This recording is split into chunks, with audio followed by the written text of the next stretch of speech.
Let me share my screen.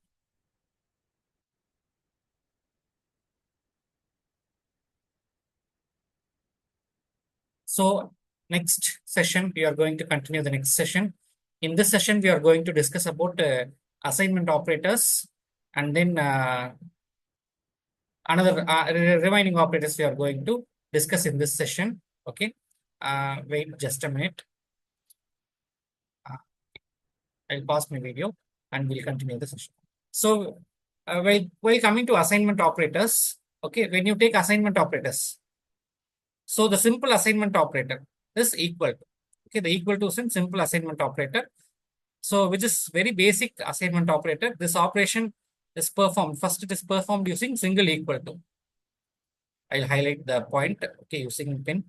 See here, the single equal to is the most fundamental assignment operator. Okay. So example, a equal to 5. You take a equal to 5. You have two sides, before symbol and after symbol. Which one is symbol here? Equal to symbol here. Okay, when you go for operators, you take an expression. For example, I'm taking an expression c equal to a plus b. C equal to a plus b. Okay, you take an expression c equal to a plus b. In this expression, you have two operators and three operands. What are those operators? Symbols are nothing but operators. That is equal to and plus are operators. CAB are nothing but operands. Okay, you have two operators and two operands. Two operators and three operands. Okay, coming here to assignment operator, it assigns the values on the operator's right side to the variable on the operator's left side, which is nothing but left side of the operator you have variable and right side of the operator you have value. Okay, left side, which here in this example, which one is operator? Equal to is operator. Okay, equal to is operator. Left side to the operator you have variables, right side to the operator you have values. Okay, 5 is the value and a is the variable. Coming to the exam, coming to the this table. Okay, in this table you have different operators. Okay, that is first one we have seen single equal to, plus equal to. Plus equal to can be written as, for example, a plus equal to 5 can be written as a equal to a plus 5. A minus equal to 5 can be written as a equal to a minus 5. A star equal to can be written as a equal to a star 5. A slash equal to 5 can be written as a equal to a slash 5. A modulo equal to 5 can be written as a equal to a modulo 5. Which means that first one is only the different one. The remaining are taken from arithmetic operators. Remaining all the things are taken from arithmetic operators. Okay, we'll see an example. So a plus equal to 5, which means that a equal to a plus 5. Okay, you're getting the number 10 from the user. A equal to 15, sorry, 10 plus 5, you will get 15. So the next statement is evaluated based on the result obtained from the previous expression. What's the result from the previous expression? 15. 15 minus 5, you will be getting 10. Then 10 into 5, you will be getting 15. Likewise, at last, which means that up to floor division, the expression is evaluated from the previous result. Okay, expression is evaluated based on the previous result. Next operator is nothing but logical operator.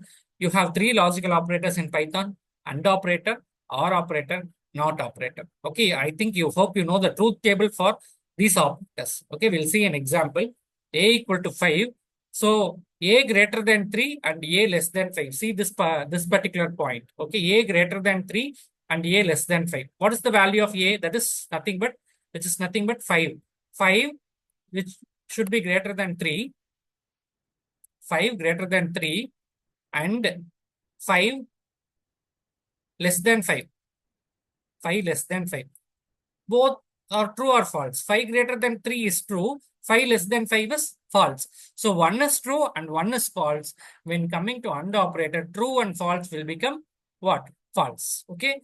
The same statement is executed in OR operator. You will get what? You will get true, because true or false, the output will be true. Then go to the last statement.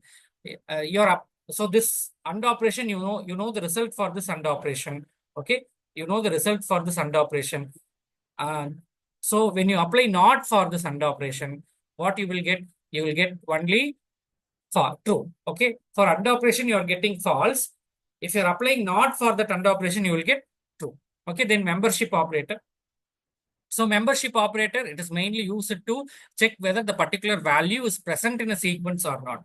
We have discussed about sequence data type already. Sequence data type is nothing but list, tuples, and strings. Okay, you have two membership operators in Python. One is in and another one is not in. Okay, in is nothing but you are going to test whether the value is present or not. If it is present, you will get result true. If it is not present, you will get result false. Okay, see the example. You're having a sequence that is nothing but a string. You have a three string values, that is banana, that is apple, banana, and cherry in a list. Okay, you're checking whether the banana is present in this particular string. Sorry, this particular list. Yes, banana is present. So if part will be executed. Okay. Then you have identity operators. Identity operators are nothing but which have same objects, which have to say two, which have same objects refers to the same memory address. For example, when you take a equal to 5, when you take a equal to 5, sorry, when you take a equal to 5, and then when you take b equal to 5, a equal to 5, b equal to 5. Okay, so there are two identical operators, is not. When you when I execute the statement, if a, sorry, just a second, if a is b, if I apply a is b, which means that true, a is 5 and b is